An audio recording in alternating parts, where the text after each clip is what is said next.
Aloha and welcome to Coffee Without Milk, a podcast presented by Maui Institute for Modern Music and Ebb and Flow Arts. More information about upcoming concerts, events, and educational opportunities can be found at www.ebbandflowarts.org. Okay, so go ahead. Hello, welcome to another podcast. Hello, I am Dr. Friedrich Dietrich. We often work in the classroom with the children. Yes, we do. Don't we have a lot of fun, Doctor? Indeed, Lori. It's a magnificent experience, but this is even more exciting because we have special guests all the way from Chicago. Wow, that's great. Chicago, my cousin lives there. Yeah, he's a lovely lily pad, and he has a couple of children, and they have a really fun. It gets a little cold up there. I understand, Loli. But we will start Coffee Without Milk broadcast. Where did that come from? Well, Loli, it's an old joke. It's to describe our situation with the coronavirus. It goes like this. A customer asks in a restaurant, asks for a coffee without cream, please. And the customer is answered by the waiter. The waiter says, sorry, we don't have cream, but would you like to have coffee without milk? You see? That sort of describes our situation in the coronavirus. We don't mind being at home, do we? But we kind of miss the feeling that even if we don't want to go out, we can't not go out. So it's a disturbing reality for us. Anyway, let's continue with the real discussion. Thank you very much. Goodbye. Goodbye. Thank you very much, Loli and Doctor. But we do get started now. We're very, very happy and honored to be joined by Duo Diorama, our frequent guests on Maui, and who were supposed to be our guests on neighbor islands Kauai and the Big Island end of March.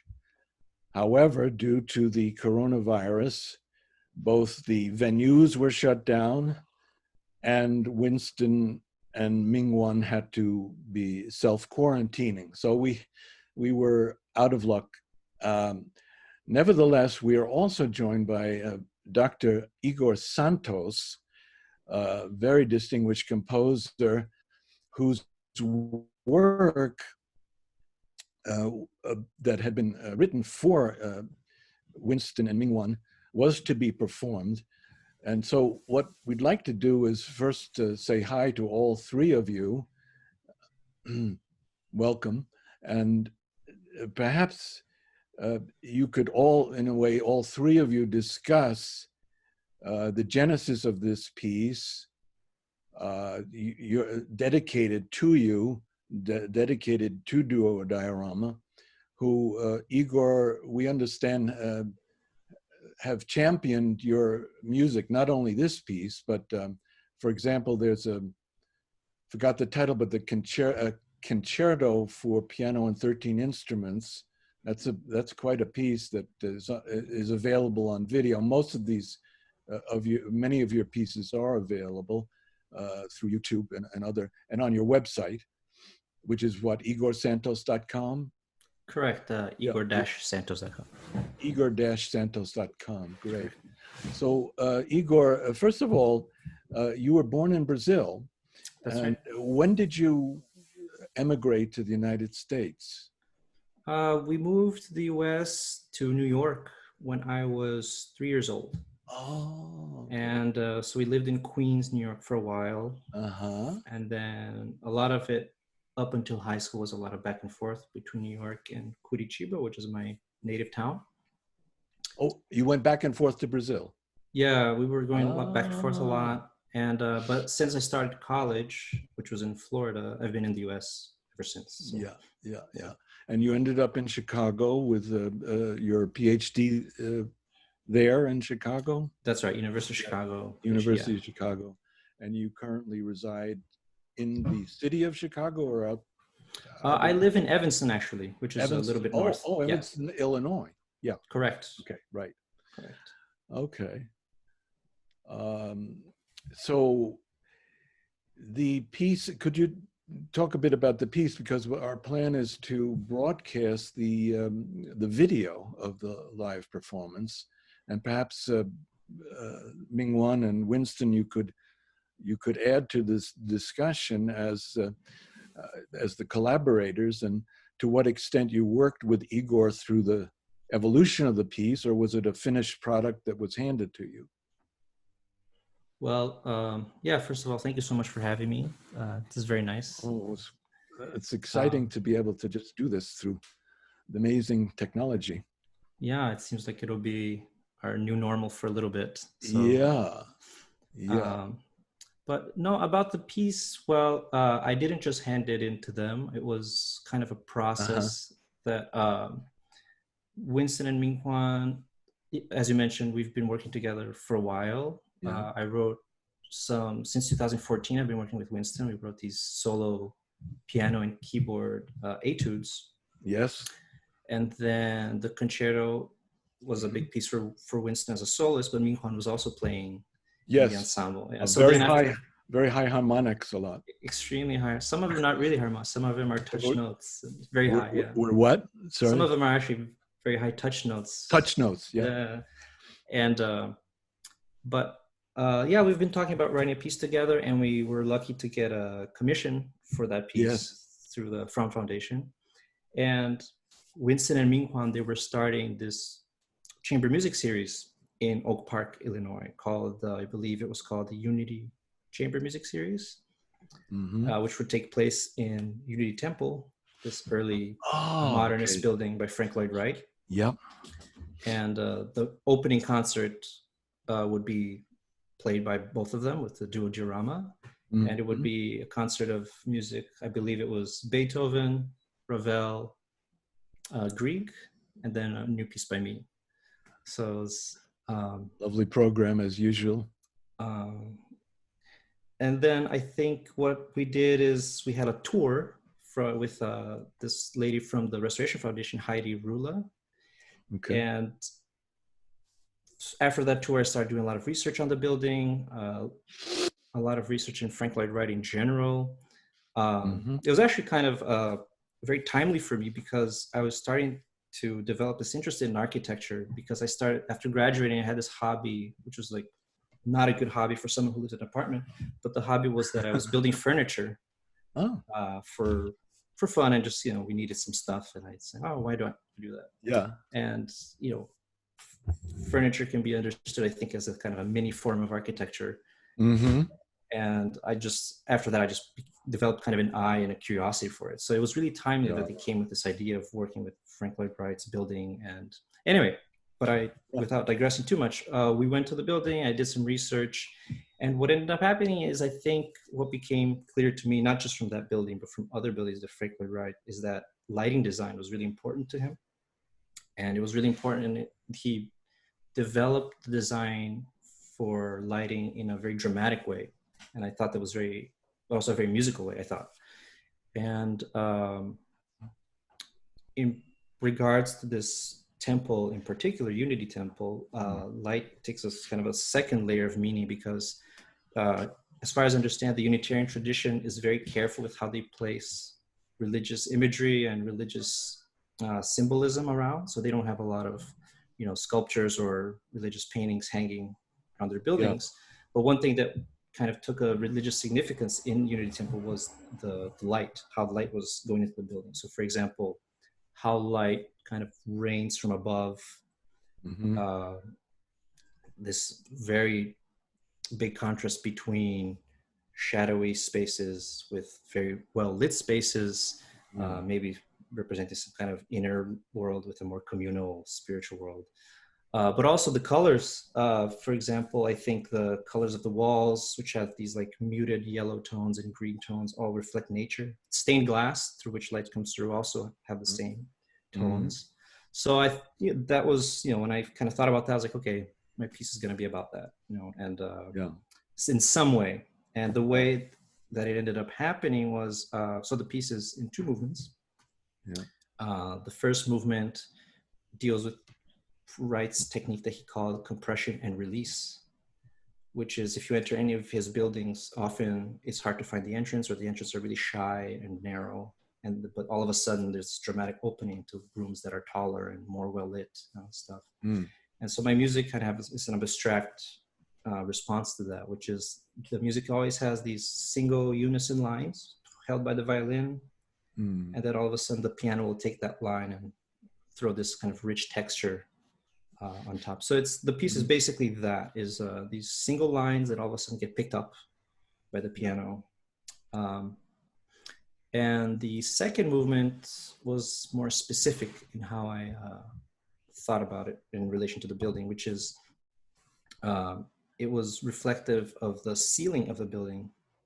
The ceiling, which has these 25 stained glass windows. I think we have an image here, do we? Yeah. Let's see here. So here's the entire ceiling, or I don't know if this is the stained glass ceiling you're talking about. Yeah, we can stay here for now. So the ceiling has these stained glass windows, which there's 25 of them, and they're all the same. What happens is that they're just rotated differently each time. So that's how he gets variation on it. Yeah, there you go. And so they're all the same stained glass. So they're all placed slightly, differently and quasi-asymmetrically. And that was kind of like how I thought about the piece, which is a series of 25 variations on a kind of like what I call a light screen theme.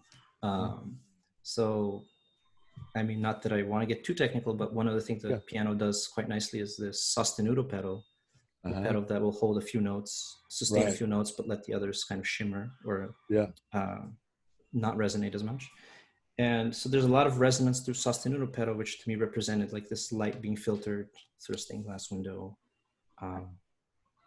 So that's the gist of it, I guess. I was told when I was interning with a composer in New York in 2001 that I should take up building furniture as part of my compositional endeavors for the discipline and craftsmanship that it requires. And it was amazing to hear you say that just now, because I'm like, wow, I was told to do that. I never did, but now I wish I really had. Well, yeah, one thing the first thing that I built was a cabinet for all my composition stuff, because it was driving my wife crazy. I had papers all over, my binder, printer.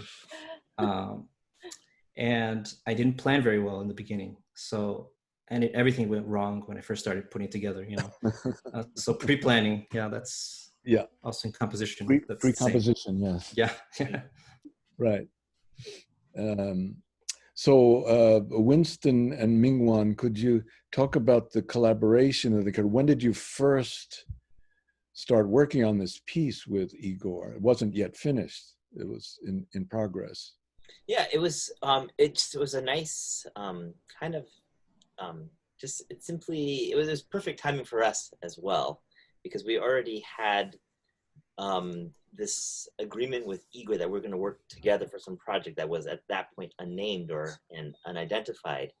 And then at that same moment, this foundation, the Unity Temple Restoration Foundation, this wonderful executive director that Igor just mentioned, Heidi Rule May, approached us to start a concert series there. So we thought it would be fitting to not only have a work that was that to premiere, but also be somehow closely related to the building itself. So we found a very eager composer. Igor. And so it was fantastic. And so we had planned it, and we of course had spent time in the Unity Temple itself, and that's something I think Minhwan wants to share how special it was to actually connect with a space that is a source of inspiration for a composer, because usually that's something very abstract, or it's just pictures, but to actually be in the space itself. Mm-hmm. Yes. First of all, hey Igor, you're the last person that I saw before quarantine. Oh no! Wow, that's right. The Northwestern concert. Yes, Yeah, that's the last time I saw the Downante people. Northwestern, and then I remember walking out with you and talking about, you know, the possible quarantine is going to happen, and I think that was And it. here we are. Yeah. Yeah. I was outside. Yeah. No, I remember. Many weeks. So yeah, I think that when we performed your piece, I think as a performer, you always want the audience to focus on the performer when we play. But this is the only time I saw people were looking around, and you know, it was definitely a multi-sensory experience, and we didn't mind that at all when people kept on looking up in the ceiling, and so I think that, you know, as a violinist, I find this piece is extremely colorful, and like what you were saying, Igor, earlier, that what's called sotasto pedal, you were saying about sostenuto pedal. Yes, sostenuto pedal. So for violin playing, and you know, you were notating that, you know, there are places where you need to be sotasto very much into the fingerboard, and also playing all the way back onto the on the bridge. And so there actually, some of my string friends came up to me after the concert, and they were saying that the amount of space that I was using from fingerboard to the bridge created such a variety of colors, and sometimes it's within one note, right, all the way from the bridge to the fingerboard.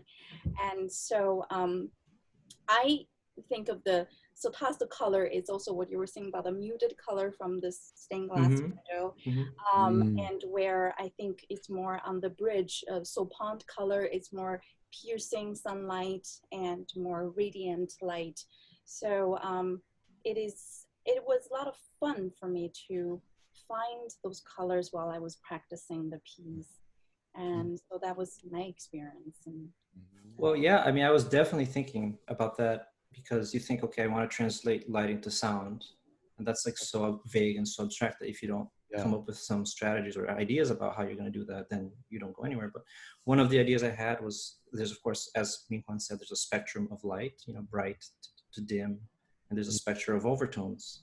So a richer overtones or less overtones, meaning a brighter or duller sound.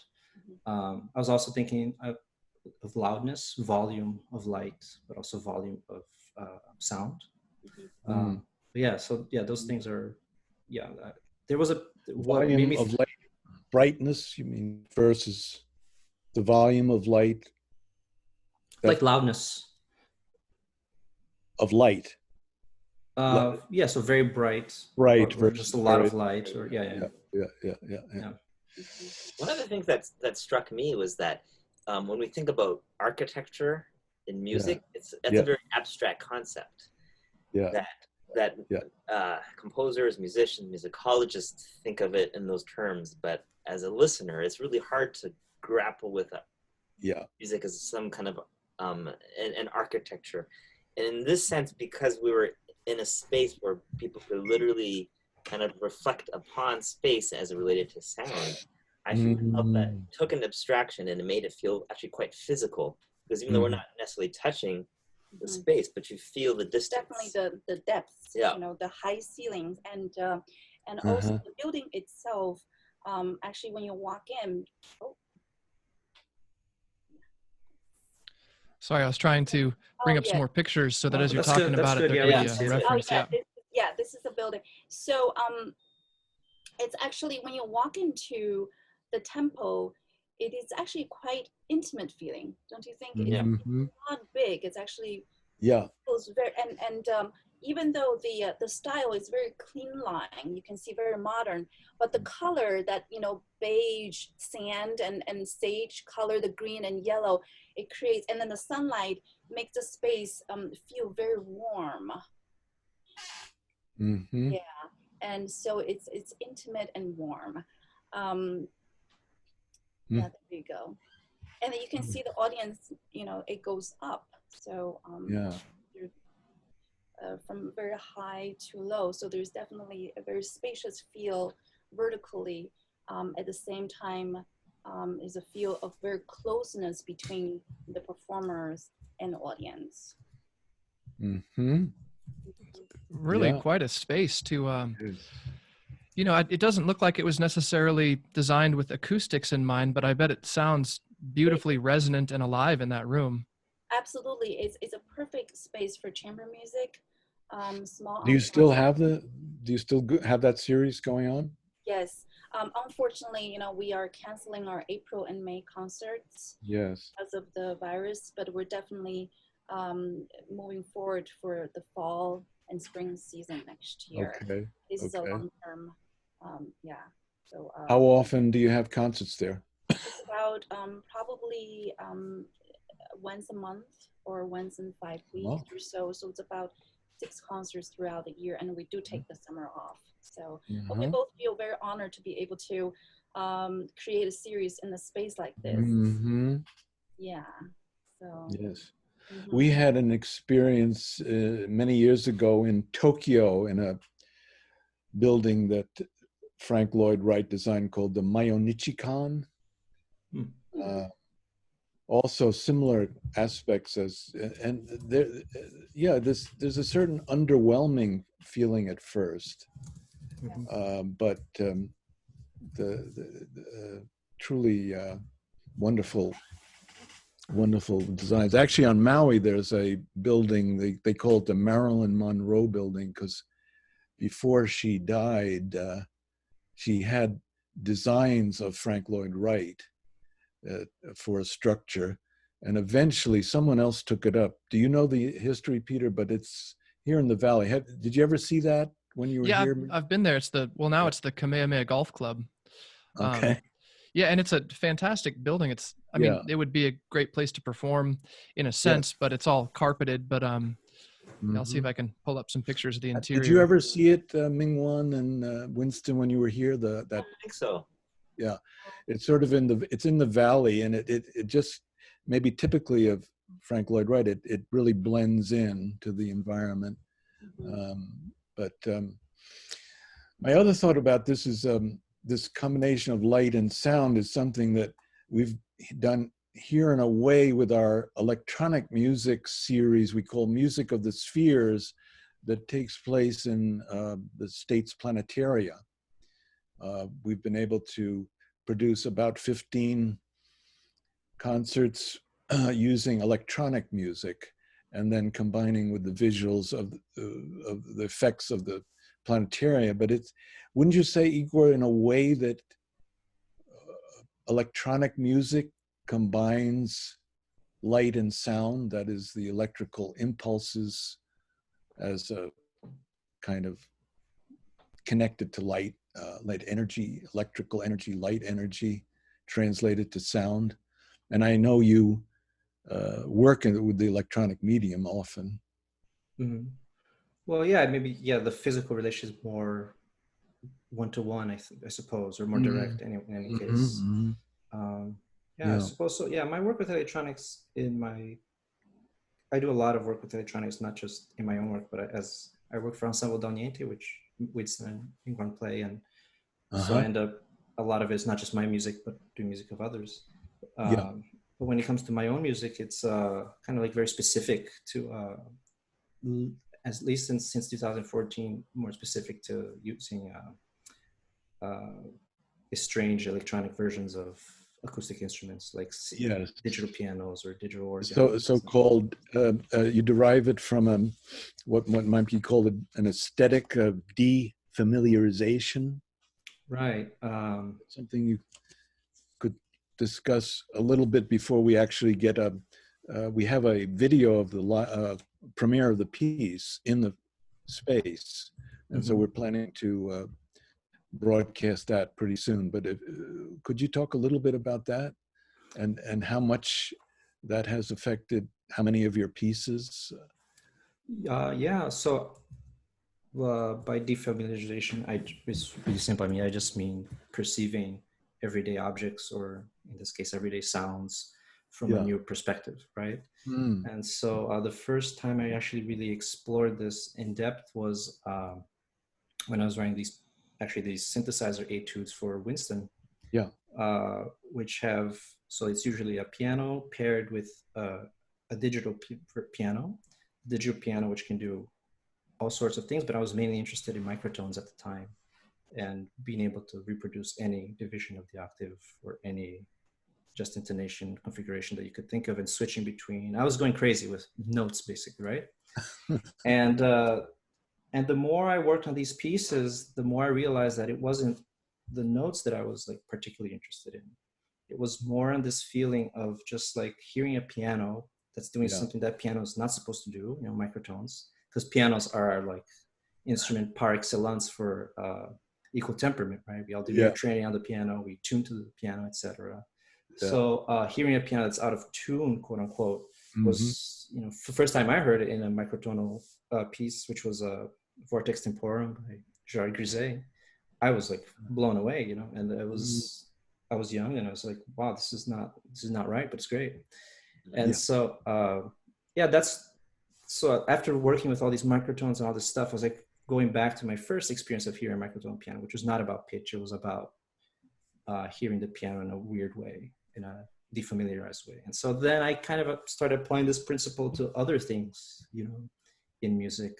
So for example, lately what I've been doing is using everyday sounds and defamiliarizing them through instruments. So for example, I wrote a piece for harp and percussion for friends of mine, in which both the performers and the harp, they're trying to do similar vocal sounds. So like vocal ticks or whistling and all that stuff. And there's always imitating each other, both the instrument imitating the voice imitating the instrument. And I was just interested in this idea of a harp that's not doing what it's supposed to do, or you know, vice versa. Defamiliarizing everyday sounds.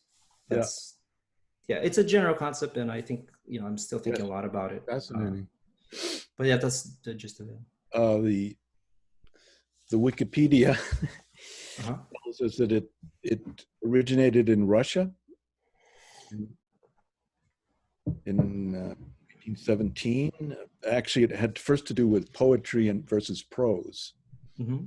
Yeah, Viktor Shklovsky, I believe. Yes, that's right. Yeah. I think he was maybe an early person to theorize on it or write about it, but I think you can go back to any century and just the idea of even the idea of you know, like a harpsichord imitating a bird, like in Couperin or something. That's there's this idea of your birdsong, yeah. It's not really a bird, it's a harpsichord doing, but it's weird. It's this expression of a sound through some other means that somehow makes it appealing. So I think and makes you maybe listen to a bird in a different way. Maybe it makes you listen to it more for sort of acute articulations and in a more precise way, or maybe not. You know? And Messiaen has an influence or not on. So there was one description that mentioned Messiaen in your work, but he too with the piano and birdsong. Similar. So imitating, this. And it seems on that is that defamiliar aspect. The last instrument you might think to portray birdsong is a piano, you know. Right. But we still, at least for me, I love when the piano is trying to do it, you know.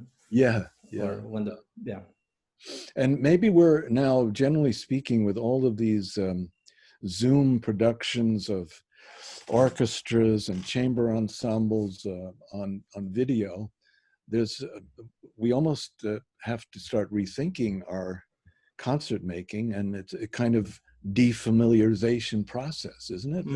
Kind of we have to adjust now, or maybe appreciate the differences that this music. This morning we heard Overture to Marriage of Figaro, you know, with 48 Zoom frames and people playing and somehow coordinated, but rather defamiliar. It's not the way we normally hear music. For me, it's, and we discussed this last time with Peter, there's something just, unfortunately, there's just this muffled feeling to all of these broadcasts. They're lovely and they express the irrepressible human creative spirit and all of that, and that's so important that it comes out, but it comes out in a kind of muffled way, unfortunately. But Winston and Minghua, now you say you have concerts canceled April, May. So when you resume, do you think you'll be spatially distancing your audience? How is this going to work for you? I think we're sort of taking one step at a time right now. Yeah. So, Mm-hmm. for instance, the first step we're planning to do with our own series is to write personal letters to our patrons, and so luckily we have each other, so our duel continues even with the virtual format, and we feel very lucky because most of the musicians are, quarantined singly, right? So so what we decided to do, we're probably gonna play some pieces, our favorite pieces, and record it and send it to our patrons. And so right in your studio, and you're outfitting yourself, Winston, with some new equipment. Yeah, that's in progress. It's a learning curve, and it's kind of steep, but it's what better time to embark on it than now. We're probably gonna pick your brain more, Igor, actually. So we're asking him about what recording equipment to get. And it's gonna be casually filmed in our living room, and so we clean it up, and so it's gonna be our little mini concert hall, and so we're gonna do it that way. And so I think it's like it's like what you were saying. It's this is such a new territory for all of us, and we're not gonna lie, it's very uncomfortable for us as performers. Exactly. Yeah. And it's much easier just to prepare a concert and go and perform. Now we have to find our own outlet and venue and through technology, and it's not easy. No. And various organizations have asked us to record things for them as well. Yeah. And we want to also kind of do more. It's wonderful to work with these partner organizations, but we're also thinking of doing more within our own living room with some of the works that we cherish very much. And something we've been talking about is starting off a series playing a lot of music that was written for us that we have within our home. Since we are at home, we can play these scores that were written for us in kind. And so it's really works of as well as the composers that we worked with over the years that we feel close to. And both of you guys are here, so we will talk to you more about that. Yeah, that's coming up. Upcoming project. As you suggest, the beauty of you doing that is that we can see you on Zoom or whatever, interacting, responding to one another. That's what's missing in a lot of these solos, in 25 frames, and it's the excitement of live concerts in part is to watch this interaction and the response and back and forth, and just this physical intimacy of the musical experience. So oh boy, anyway, Igor, did you want to say anything else? And you have to probably get going, but maybe we could work it so that time it so that as you depart, we'll put on the video of your no, I think what we're going through is we're all going through similar things in terms of adapting to this technology and this new normal. One thing that I often think about, and I'm glad we're talking about this. I mean, one thing that I think about is there's it's nice to catch up with people, it's nice to talk and communicate online, but there's also this emptiness about it, which is, I think, this idea that you know, our brains are telling us we're together, but our bodies, they feel that we're not. Yes. So there's this strange aspect to it. And I don't know how to negotiate that yet. Perfectly inhuman process that we're going through. Right. And I think everyone feels this same way or similarly about it. Which is, and the Facebook, you know, somebody described Facebook as eventually developing the operating system of our lives. And they seem to be slowly succeeding, unfortunately. They're trying to. Oof. Yeah. Well, you know, this morning I put out a post. You guys probably will see it later. Is that I'm asking people what's like for to be quarantined and practicing. You know, well, how is the practicing going during?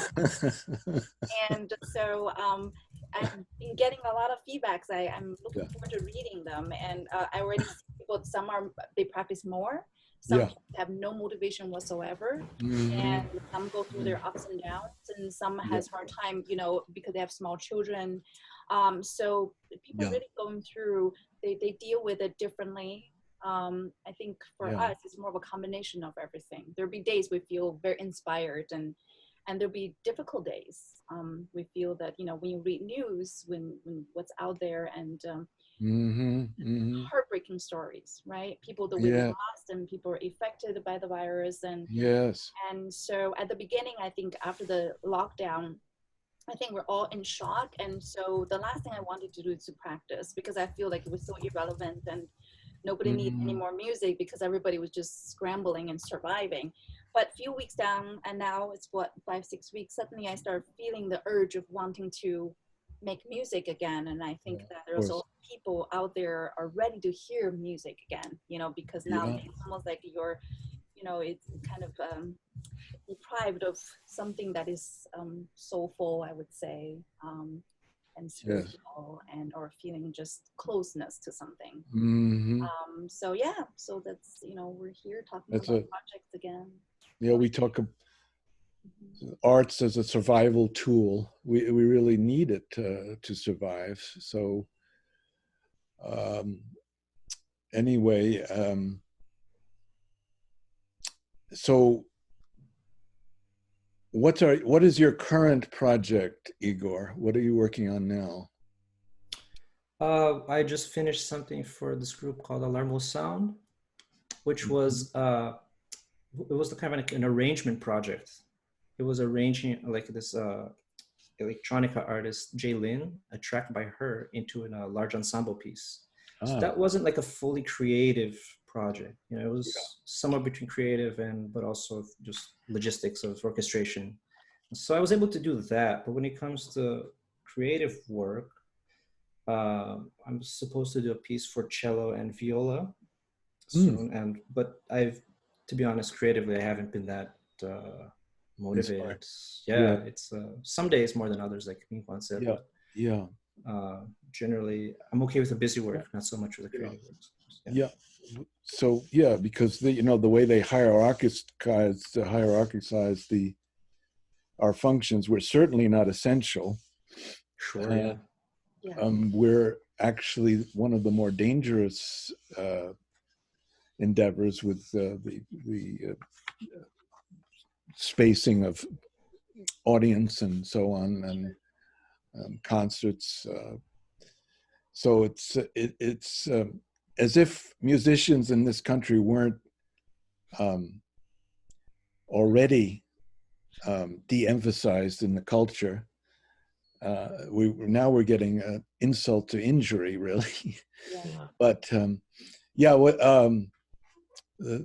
maybe you've watched Trevor Noah, but he described it. You know, he said, actually, things don't feel at all different because we're also used to communicating through the social media and watching our Facebook pages and FaceTiming and Zooming and all the rest. We were so interested until he said he walked out. He walked to his window and looked outside, and there was this dystopic image of empty Manhattan streets that are just, out of a science fiction or something.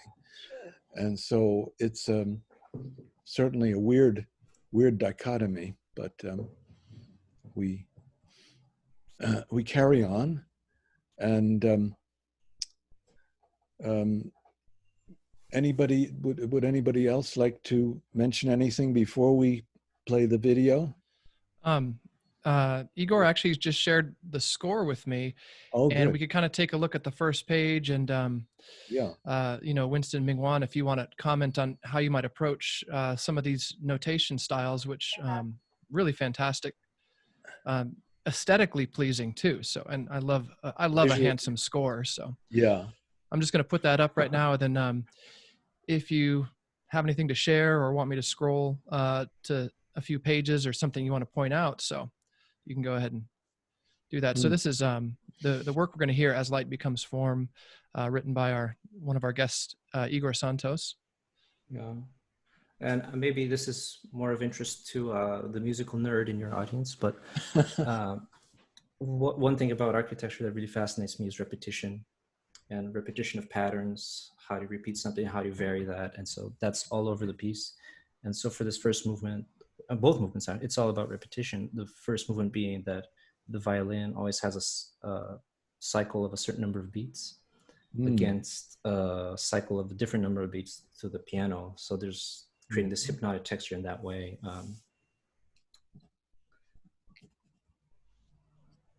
Yeah, I would have to count it out to show you which one is a cycle, but that's the general idea about it. Yeah. Okay.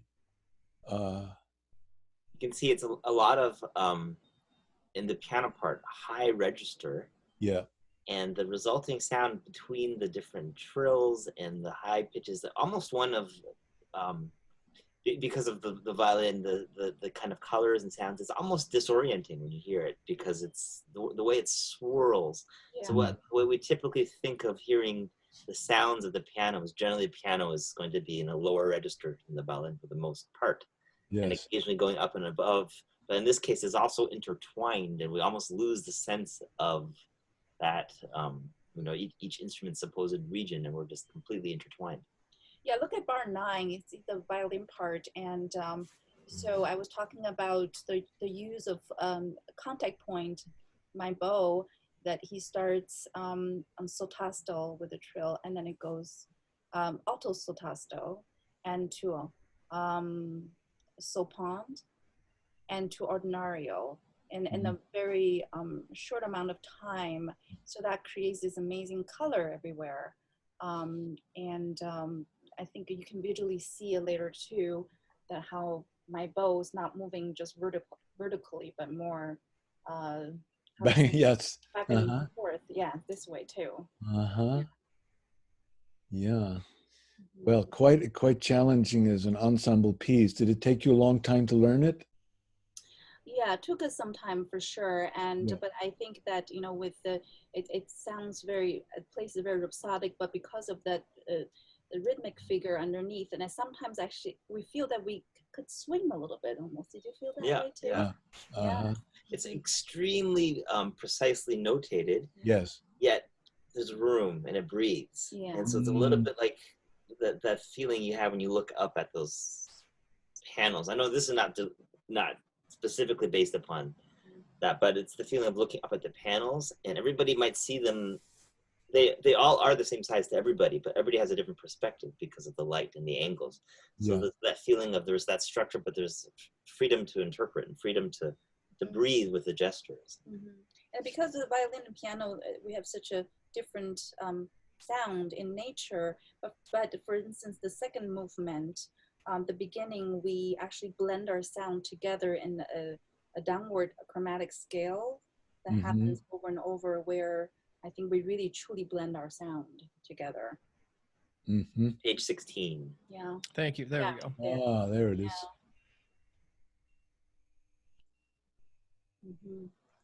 So yeah, this is a 25. Ghost touch. What was that something you had to work out together, Igor and Winston? What it is, or you just knew it's it? Something I came up with, and I just notated it as such, and I think Winston got it right away. I mean, which is maybe Winston can explain it better, since the technician. The idea is because the piano sound by its nature is so articulate. And so Igor does write these staccato markings because essentially there's no damper pedal, just the sostenuto pedal. Uh-huh. So to be able to get a sound that was not necessarily only imitating the flautando sound of the button, because you know, but to imitate some of the partials, the sounds, the feeling of the gesture more so than the articulation of a set number of notes. Mm-hmm. So I feel like that kind of ghost touch is, in a sense, you leave certain things up to chance. You practice it to try to make it sound slightly irregular or to be inconsistent rather than trying to capture something that is very precise. So it's I find it a fascinating way of even just to practice it, because I'm looking to lose things more rather than to nail things, or I lost too much. So it's how do you just get into the cracks? I think there's always for me, after years playing with Winston, with blending to the piano sound, I think that it's very, because I stand in the front, so very often the violinist would cue the pianist, but over the years I find that actually sometimes might not be very effective. It's actually, I blend my sound into his sound. Not just for this music, but for many type of, even for classical sonatas, I find that if I were to cue, it's always very clumsy not to be together. And in the end, so I would actually go with him. So it's, for ensemble, it's much easier, and especially for something like this, end up counting through it, cueing, because it's a very lyrical passage. So we just really breathe together, and then I put my sound into it. Actually works much better that way for me. And then we kind of almost intuitively know when to end the passage. So yes, that's my kind of music as pianist, where the composer allows you to miss notes. The only way. As long as you get the general idea, we all get to the end at the same time, roughly. So, who are your influences, Igor? With whom did you study composition and so on? Who are your favorite composers? That's a big question. I would like to answer by saying I have to go, but have to go. Okay. Good answer. Okay, yeah, that's okay. No, it's hard to say. I mean, I studied with a number of people. One person who was very influential was my first teacher, Paul Reller, at University of South Florida. Yeah. I believe actually you had a pianist at your festival, Naomi Niskala. She used to teach at my school, Oh, wow. And, in Florida, right, yes. Yeah, actually, I remember a concert where she did the first book of Debussy Preludes. It was very memorable. She's a wonderful pianist. She recorded all of the music of Robert Helps. Right, yeah, I think she was part of this Robert Helps festival that they had at the school. Yeah. Did you know him, Robert Helps? No, this is way before my time there, but I know a lot of his students. Yeah. And I know his music, and I like his piano music a lot. Yes, yeah. But no, so that was an influential teacher. As far as composers, I don't know. I feel like every time I get asked this question, I answer differently. So, yeah. Okay, that's all right. It's the last composer you've heard or something? I've been listening to Mahler a lot lately. I don't know why, but that's must be the times we're in. I hope not. No, right? Yeah. But okay, you have to go, Igor. So we appreciate very much speaking with you. Congratulations. I've heard a lot of your music by now through the internet, and it's really, really very exciting, very unusual, a special voice. So, and the collaboration is wonderful with Duo Diorama. So we will now enjoy your piece. Well, thank you so much. Thanks so much for having me. And Winston, it's good seeing you guys. Thank you. And we'll try to carry on. We talk about their concerts as postponed. So we'll see. Okay. Hopefully they still have. Can you still get credit for your plane ticket? Yeah. No. Oh, okay. Oh yeah, we were able to get credit for our flight. Okay, so we actually got reimbursed, by the way, by Hawaiian Airlines. Were you able to do that? Just flight credit. Credit? Okay. No. Anyway, so yeah, we'll plan to do that. And this piece is coming out in a recording, is it not, Igor? That not that we have planned it, or maybe there's Okay. plans that I don't know about, but I don't know. Okay. Eventually, we do want to record it, I think. Yeah. Uh-huh. Yeah, Okay. although we have another project lining up with you, right, Igor? We do, yeah. We have something for tentative for October. It's another violin piano piece. Oh, wonderful. Yeah. Shorter, I think, this time. I think that if you do record As Light Becomes Form, you'd have to do it at the Unity Temple. I mean, and you'd have to set up mics around the room to capture some of the acoustic ambiance as well. It would be, I think, only fitting. Yeah. Well, yeah, the acoustics there are very, very good. I mean, it's very clear and very even from every seat in the house. I mean, when they were playing, I was sitting all over the place, and it was it sounded great.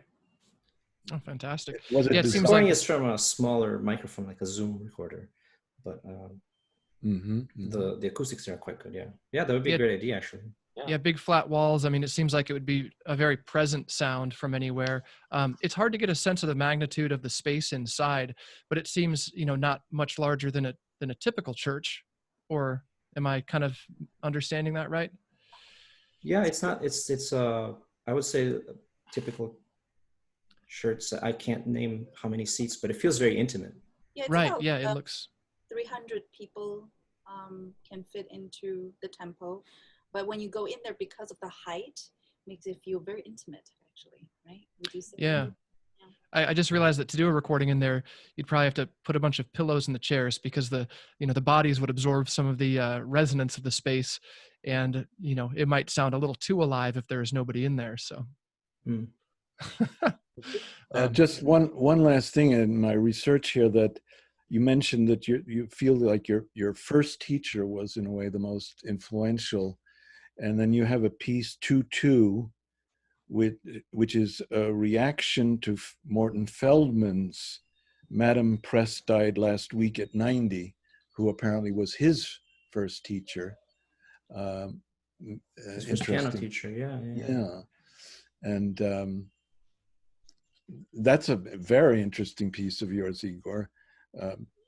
You say reaction to in the sense that you weren't that pleased with the Feldman? You don't like the Feldman piece that much? Or No, it's just that I did the same thing he did in a different way. Yeah. In the Feldman, I think he's playing with this third. Right, a major third, right. Major third. G flat or something like that. Yeah. Correct. Yeah. And then yours is B flat G. Mm-hmm. Yeah. But I think just the general concept of that one thing repeating and everything else changing around it. Yeah, I love that piece, and that's a very special piece, I think. The Feldman, you mean? Yes. Yeah. And yours is excellent as well. Okay, well, thank you so much for having me. This was thank you, Igor. An honor. Yeah, and nice to meet you. Honored to have you. Good to you meet as well, Peter. Yeah, thank you, Igor. Real pleasure. So we'll let you go, Igor, and we'll just jump right into it. So we're going to listen to Igor Santos's work, As Light Becomes Form, as performed by Duo Diorama. And I just have 2019. When was that again? Remind us when this was premiered? Mid-October. So pretty recent. So about 6 months ago. So, all right, And fantastic. then after on the other side, we'll continue our dialogue with Winston and Mingwan. Oh yeah. So enjoy this, and we'll be back with you momentarily.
that was amazing. I wish I could have been there in that space to experience that. It was, I mean, just the tapestry of sound was just gorgeous, the way it was woven together, and very illuminating in terms of hearing you all speak about it for so long earlier. It really got me curious, and absolutely affirmed the intent that I think Igor expressed. And I feel like you both were superb in capturing the essence of it. I can only imagine that some of those passages were incredibly difficult to not only coordinate, but to create the sound color as a composite texture like that. I mean, it was just flawlessly woven together. So very, very cool. Oh, thank you. Thank you very much. But yeah, it was a wonderful experience for us to play. As we were saying, how it's one usually doesn't engage with the space that much when we're playing, maybe somewhat passively, you know. We tend to react more to a space if it's unfavorable, right? If there's something about the space that bothers us, but generally we try to lose the sense of space and just be completely in the music. And this is one of those rare instances where we were deliberately engaging with the space, and we could perceive the audience doing so as well. Of course, in performance, there's so many intricacies, so we're very much glued to the score. But a lot of times in rehearsal, we rehearse them, or let's just play this and just soak it up, and that was very rewarding. The hall was definitely part of the music. Yeah. I can hear you were like, yeah, I can hear you now, Robert. You were developing kind of a relationship with the sound. So as the sound is propagating, it's almost like your response becomes an intuitive response in coordination with the resonance of the space. I mean, it was beautiful the way that you would kind of sit and let the texture kind of fill the room before moving on. And it seems like when Igor composed the work, he left that space, as he was saying, he left space for it to breathe, and very nicely articulated as a conversation with the room too. So very cool. It gives me a lot of inspiration for what's possible. Right. And Peter, if you haven't yet checked Igor's website, you should, because there's a lot there that you would find interesting, particularly his use of, as he said, unexpected reflections of traditional instruments. So the concerto that you played, Winston, what was the title of that? The name escapes me right now. But anyway, it was for piano and 13 instruments. Yes, it was piano and synthesizer. And so the synthesizer sat on top of the grand piano, so it's almost like like two keyboards of the organ, but much higher than that. And essentially, the digital piano, whenever I hit the lowest note of it, it would trigger a different kind of a tuning. And so essentially, sometimes his piano etudes it's the same effect that he sometimes divided the digital keyboard so it was exactly halfway between every pitch of the equal tempered piano. Suggested affinities is the name of the piece. Okay. So then we'd have these quarter tones. Sometimes he would divide it up into slightly more unusual intervals. So it's like a third tone off. He also had this thing that it was like basically a super piano that would expand the range of the piano by an octave on both sides, and also compressed. So the 88 keys was one octave. So essentially, like trills would just sound like somewhat of a vibrato, like a tremolo would sound like a vibrato. But you'd hear the attack, and so things like that. It was very interesting. The concerto opens, as my recollection, with you in the lowest register of the synthesized keyboard, and so right away there's a shock, and again that aesthetic, which is something new for me, the defamiliarization aesthetic. It's or school. Clearly runs through a lot of his music. But anyway, we'll work to get that piece out here, something. It's hard to know when to plan for. Or what space to plan for. I mean, if we want to keep in the Frank Lloyd Wright sort of environments, maybe we could coordinate something at the Marilyn Monroe house. Yeah. Maybe. Acoustically, I'm not sure how that space is. Rental may be prohibitive. Well, as long as we don't tell them it's a wedding, I think it'll probably be more affordable. Yeah. But we can't wait to share our music with your audiences again. Whenever. Yeah, good. Well, and this will be, really us fulfilling a statewide mission where our audiences are not generally as good, but you do pretty well at the Atherton in Honolulu. And it seemed like both facilities, which were kind of major theaters, the Kahilu Theater on the Big Island and the Kauai Performing Arts Center, were doing their best to build the audience. We had things going for it, definitely, until all fell apart. But well, as soon as things start to return back to where it's normal to perform again, I mean, I can only imagine that people are pretty thirsty for live performance right now, and it's hard to know when to start scheduling. At this point. Was it in Chicago or so? There was a news report of a McDonald's opening up, and they had mile-long wait for it. I don't think in Chicago yet, but I'll be surprised other parts of Illinois. Okay. Yeah. Illinois is not doing that well apparently, and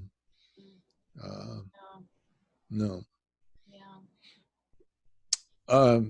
But why don't we don't have that much, and you must probably have to get on with other things, Winston, and congratulations on the twins having their 8th birthday recently. That's yes, they just did. And so instead of a birthday party, they had a lot of Zoom parties. Oh, really? A friend of ours had a drive-by parade birthday party where all the people would just kind of drive by the house. I don't know if they would jettison their gifts out the window and get cake in exchange, but we had a little bit of that too. Some friends drove up and opened their car and turned on their car stereo actually with a happy birthday song, and they were singing, and it was a lot of fun. And we did order an ice cream cake for them, and it was delivered on time. Oh, okay. So, we lucky. managed to give them a really memorable birthday. So, yeah. That certainly will be memorable. Yeah.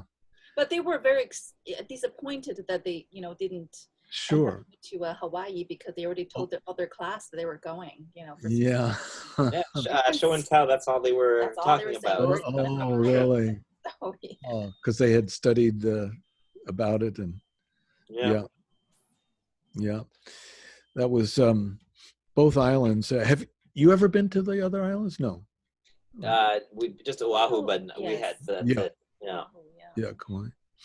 But yes, for those of you listening in and looking, we had scheduled do a diorama for March 27 in Kauai at the Kauai Performing Arts Center of the college there, and then March 29 at the Kahilu Theater, which is on the Kona side of the Big Island. Both would be probably the premier facilities on those islands, so that was again planned and postponed for now. So Winston, one thing we might discuss, and also curious whether Ming-Wan has in any way been influenced by your symmetric inversion masterclass. You had posted it, right, Ming-Wan, on Facebook? I did, yes. It's beautifully done, yeah. Beautifully done, but my husband, he's always very humble. He didn't want to post his own, but I decided to do it. And he's just an incredible pianist, Winston. You're an amazing pianist. And now you've also composed pieces, one of which would have been on our concerts, solo piano pieces, duos as well.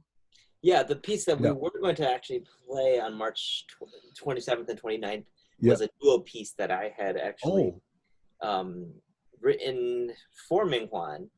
And it takes some of this, well, the solo piano piece I wrote is very much based upon reflections, so it's symmetrical inversion, but it also is like palindrome, mirrors within mirrors, whatever that concept is called, where you see thousands of mirrors because they're, you know, reflecting each other, or infinite, one should say, and also being reflective in nature. And so the piece that I wrote for Minghwan takes some of those concepts, where I recorded her improvising. She's a wonderful improviser. And sometimes at the end of the day, with a glass of wine, she'll improvise.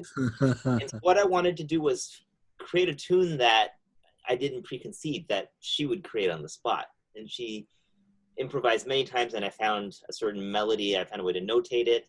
And that was the melody that she would then improvise on herself. And in the piece, within the piece. And then I would try to reflect her improvisations. So sometimes it would be inverted. Sometimes it's running parallel to, but like trying to get keeping within a certain intervallic range of what she's doing. And so just reflecting that, amplifying it. So it's one of those, I guess, a concept where you're seeing an object, but there's all these, there's a fuzzy haze around it. Sometimes it's you're unsure if there's 4 or 5 or 6, or sometimes it's very clear. So it's taking her improvisations and her spirit as my source of inspiration, and kind of building a quasi, it's a piece of music that has some structure, but largely the idea was to kind of capture this elusive spirit and try to build the layers of improvisations on top of what was initially something improvised. So would you record kind of the results and kind of pick through them and decide what you liked and what fit? I mean, in my background as a performing artist, I would, have jam sessions in college, and we would just record like 4 hours, and we'd say, hey, there's some pretty cool things that came out of this, and we'd develop kind of improvisational structures based on those things. Did you listen to recordings, or did you just have an incredible memory for what you did? No, so I did record Minghwan playing by herself, but it's a thought of in the future of recording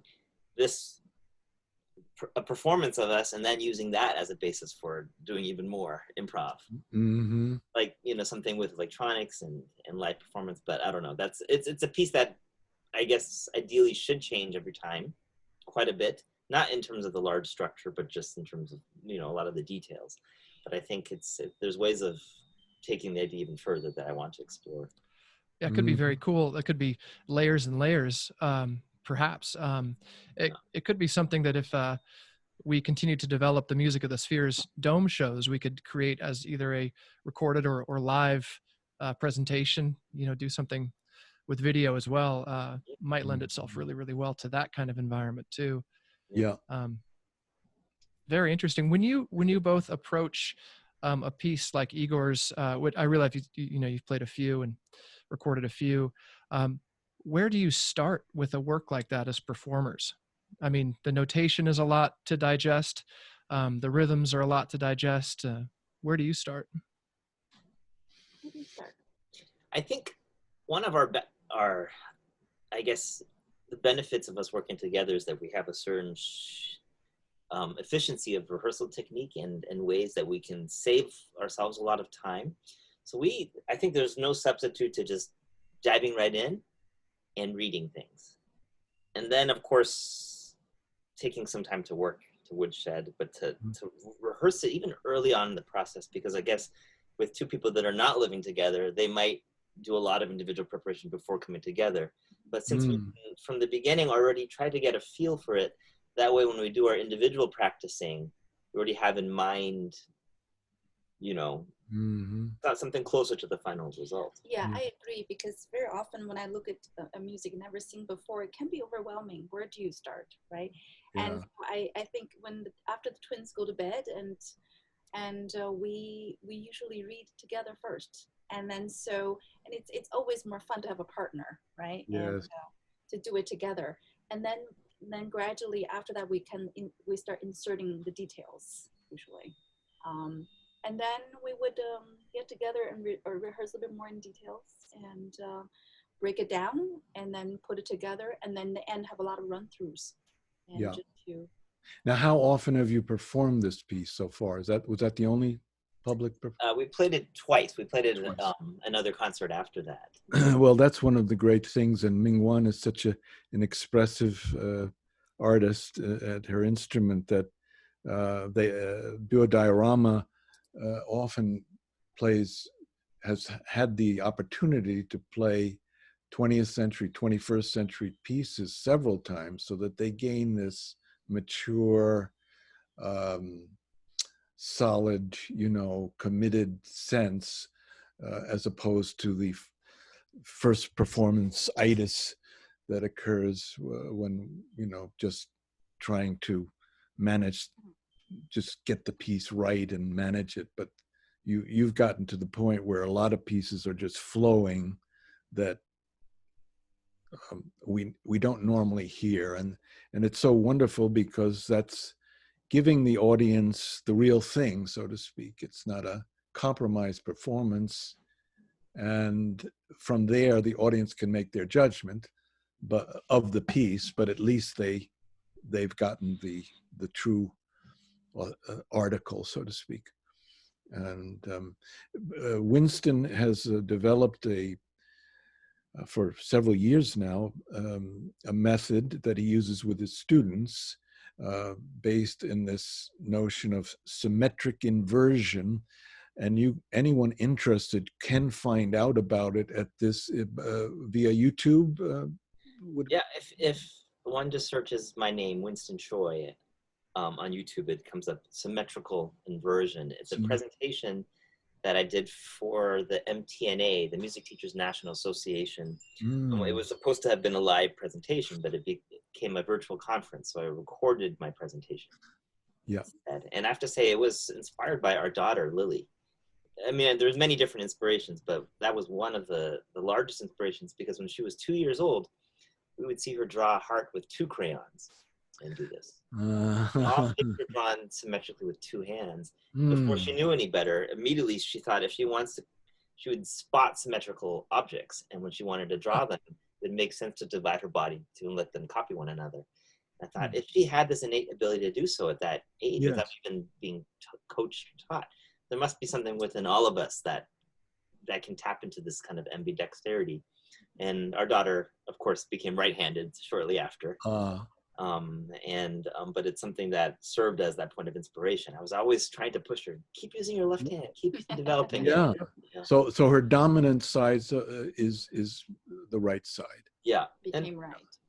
Yeah, we don't know if that's just because she started going to preschool. Right, she sees majority of kids. Was there any forcing her that way? Did she start left-handed? And no, but I think it's just the nature of scissors and just even pens, and it's easier to drag them than to push them. So when you're right-handed, just it fits the paper, the page better, But you've really got it down, Winston, to where you, for example, took the revolutionary etude the other way around. So, so you must learn the invert. You must work it out and learn it and practice it and all of that. It's not something you can just sort of wing. Yeah, it's true. I guess the more I did it, the more I taught with the system, the quicker I got to be able to find it. And it's good for students because it forces them to think kind of more bitonal, like in terms of a bitonal way, but also to really know their intervals. So when they're playing anything, they have to be aware if this is a major 7th, this is a minor 3rd. It's not just, so to really, to be able to reflect something when it doesn't. That's great. So it's good for the ear, of course. Is there anything that applies, Ming-Wan, of this approach to violin? Oh, absolutely. I've been thinking about it because, the way we play, it looks so different. We're doing completely different things. But what I find it's very fascinating for my students is that even though both hands are doing completely, just and here, and then while you draw the bow, but the tendency of 2 hands are very similar sometimes. For instance, if a student come in and play a little bit like this with the left hand, and the right hand also is a bit like this, they come together as a pair. So that means that the 2 hands are trying to work together or automatically work together. So from my own experience, what I have been doing is that I have a very small pinky. So when I vibrate my left hand, it's always a struggle. So because of my husband's lecture on this, so recently I have been, when I vibrate my small pinky, I've been using just a little bit more weight on my pinky over here on my right hand. So then I feel like it actually helping a little bit because your body's symmetrical, you're doing the same things. And so this is not alone anymore. Oh, yeah. So interesting. Now, do you ever actually switch and bow with your the other way left hand? And I have not done it yet. Oh, okay. I may try. I have to switch the strings too.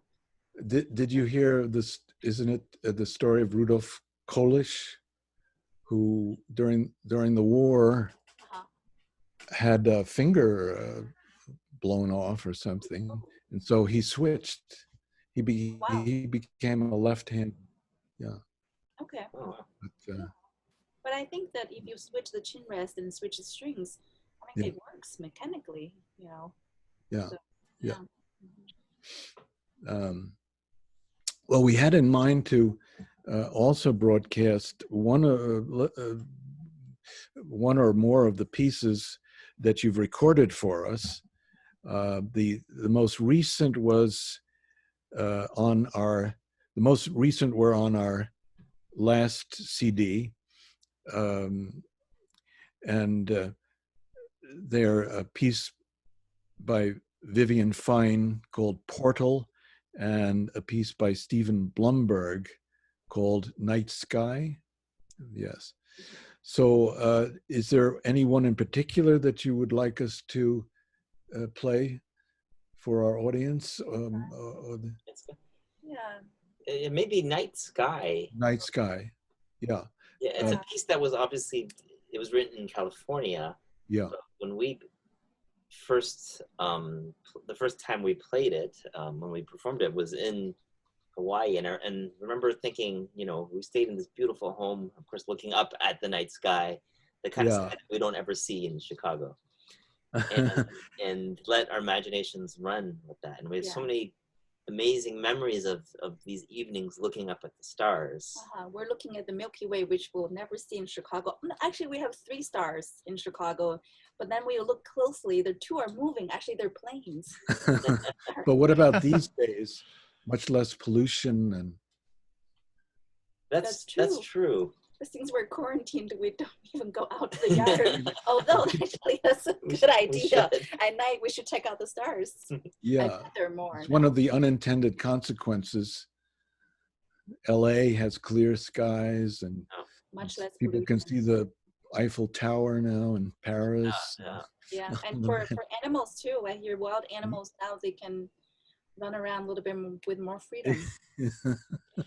Yeah, I've heard about the mountain lions coming back to San Francisco. But I'm sure that there's still probably, you know, a bit of light pollution too in the bigger cities, which still might be a little bit prohibitive to seeing the stars, but at least perhaps the foggy haze of exhaust is somewhat alleviated.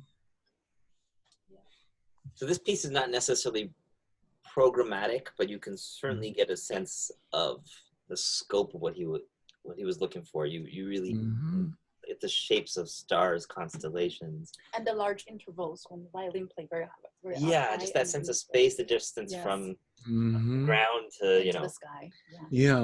And so it's a beautiful piece.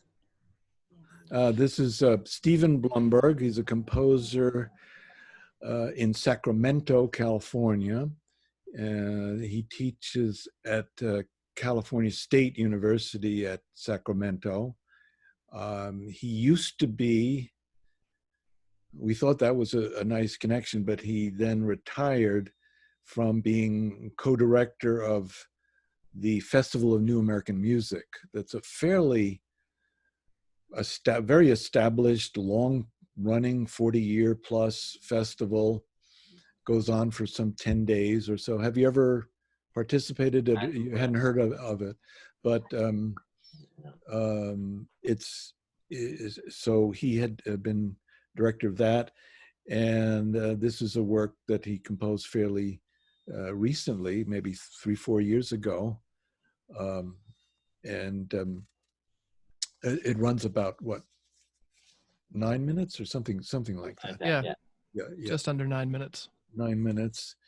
Let's see. Anything else? We could do that now, and then you may have to run on to other other chores and commitments. Yeah, I think we probably do need to check out soon, but we want to thank you for hosting us, and this has been wonderful to reconnect, and then to be able to connect with your audiences. Yeah, and Robert, we also really enjoyed working on your piece. Oh, thank you very much. Duel number 6, and for Duel number 6, yeah, and then there's the more recent Serenade. Yeah. Yeah. Yes. That was written for Celeste, our granddaughter. Very cool. Yeah. And anyway, we'll and your performances of that and all of the performances you've done. After all, it's been 5 or 6 times, and we're just thinking about it and initially asking Winston what live performances should we play back, and then realizing that, there's a choice from about 30 pieces that you've done. And but anyway, all the better to broadcast this edited recorded version, and we're looking forward to your recording of Edward T. Cohn's Trio. That's something you can't do this coming month, probably. That's a little more complicated because of the even halls and recording studios. There's not many options. Yes. Yeah. But as soon as it opens, we've already spoken to a cellist and who's on board with Okay, great. That would be great. So that CD is in progress. We had Naomi Niscala, who Igor knows, here for a couple of concerts recently, last November. And she performed a beautiful program, really. And then recorded Vivian Fine again, 5 preludes for us. So that will be on there. And then Adam Tendler will record Arthur Berger's 3 one-part inventions. And he and I have then have already recorded the late George Walker's music for 2 pianos, something that we had promised to do when he was still alive. But as you may know, he passed away August 2018. And my last conversation with him on the phone was to the effect that even though we hadn't done it, he wanted us to do it, that is, record it for one of his CDs and all. But, Adam being in New York, me being here, not another pianist here that maybe certainly could have done it, but since we had already performed it and learned it, it was logistically not possible. So my comment to George was, we'll get it done, George, even if it takes a decade. And he's kind of laughed. And so in that spirit, we're putting it on the CD. And then there are other possibilities beyond that. Soren Oliver, the violinist, he's worked with us from San Francisco area. He's going to write a piece for clarinet, violin, and piano that he'll record, and he has his own studio. So eventually record for us. So it's a promising album that's in the works. And that would be our 5th one. By the way, there's an interesting metaphor for our situation now. So if this is, say this is the coronavirus, and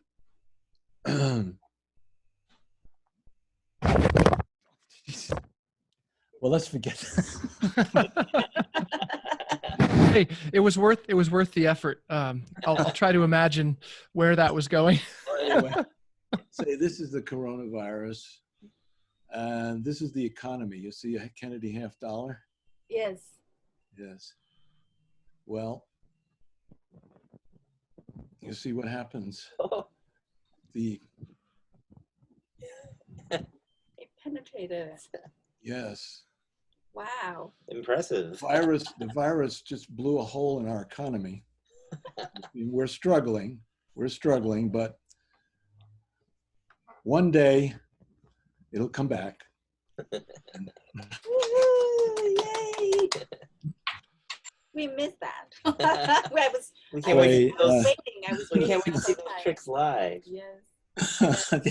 That'll be the next concert. Well, Robert, you'll open and you'll do the magic show, and we'll get somebody in to do some comedy. I'll tell a few jokes and get some music. It'll be a variety show.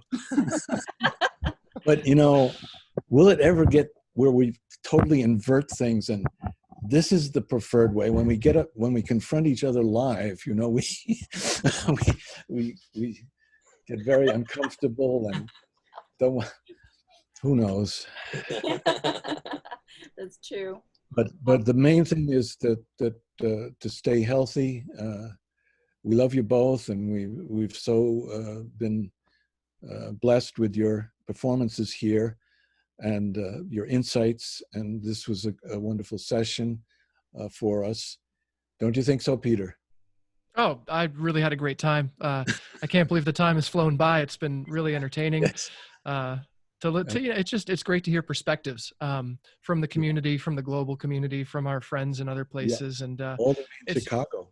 Wow. Yeah, and you know, as much as I don't like the phrase because I've heard it so much of "we're all in this together," it's kind of nice to be reminded that there is a we and that there is a together through all this. So there certainly is, and we just wanted you to know that we always hold Hawaii dear to our heart. Not just beautiful scenery, but people there.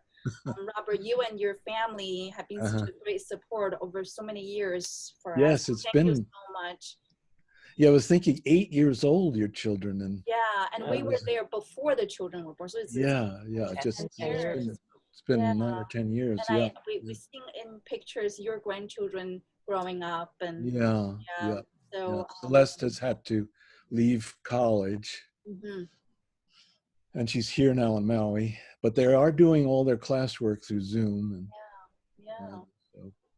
Great. Well, please give our love to your family. Yes. And, thank you. And thank you so much, Peter, for having us Yeah, today. thanks so much, Peter. It's great to see you again. And thank you. Yeah, you both as well. And hopefully, you know, this will take off and we'll do this again. I mean, as things return to normal, we'll see how things go, but it would be great to hear more from you and listen to more. So, and just as a reminder, as soon as we finish, we're going to be listening to Night Sky by Stephen Bloomberg. And this was recorded on Maui, or this was recorded in Chicago? Remind me again. In Honolulu, wasn't it? In Honolulu. Okay. Yeah. So that'll be a lot of fun to hear. And, you know, I wish you both all the best success in terms of staying sane and active and disciplined and through this time. Yes. Thank you, Peter. All right. Thank you. Okay. And here we go with Night Sky by Stephen Bloomberg. And thank you all for joining us today.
All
right, Yes. we're back. So that's by Stephen Blumberg, the composer, who we guess still resides in Sacramento, California. And he was our guest here, actually. So we got to know him through William Anderson. So when William Anderson was here some years ago, it was one of those concerts that was in question because of the weather conditions, but it did happen. Stephen flew out under great, with some danger, because he, the flight apparently was extremely rocky and Was it like hurricane season or something? Or? Yeah, it was a hurricane that had hit the day before or something. But again, almost miraculously, the weather cleared, and at that time, Bill Anderson and soprano Elizabeth Farnham and Orrin Faded, the guitars, both two guitars and soprano, performed some songs of Stephen Blumberg, who was our guest. Oh, I remember that concert. Remember? Yeah, I do. Was that one also at Seabury? Or Yeah. Yeah. That was at Seabury. Well, that feels like a long ago history. Ages. 10 years ago, maybe, or? Not quite that long. Okay. But yeah, Okay. something maybe 6 or. It was, yeah. Yeah. But anyway, Peter, let's consider this yet another of our podcast series. Wonderful. Well done, Robert. Well done. And you too. Thank you for engineering it. It was very great. And our thanks to our guests today too, Duo Diorama, and earlier in the show, Igor Santos. I will make sure to post links to Igor's website, as well as Mingwan and Winston's performance website for Duo Diorama. And, as always, check out ebbandflowarts.org for concerts once we're able to schedule them. And we have a lot of great shows on YouTube, a lot of great music available. CDs to order, and tons of resources, so easy to connect with, we hope. Yeah, and also the CDs are available directly if you contact Ebb and Flow Arts. Our email, ebbandflowarts2013@gmail.com, and we can send you the CDs as you'd like. Fantastic. All right, well, thanks everybody for tuning in, and any final thoughts before I stop this recording, Robert? That's it, Peter. And we'll look forward to the next one. And then eventually we'll set up or produce them and broadcast them as a series. First half dozen maybe, so people can binge watch them. And yeah, 20. We'll get 24 hours straight, 24 hours with ebb and flow. It'll be almost an endurance contest in a sense to hear my voice for that long, but I can't say I recommend anybody do it. All right, Robert, I'm going to go ahead and stop the recording, and all right, Peter. and you and I, we can hang around for a minute and we can talk. So.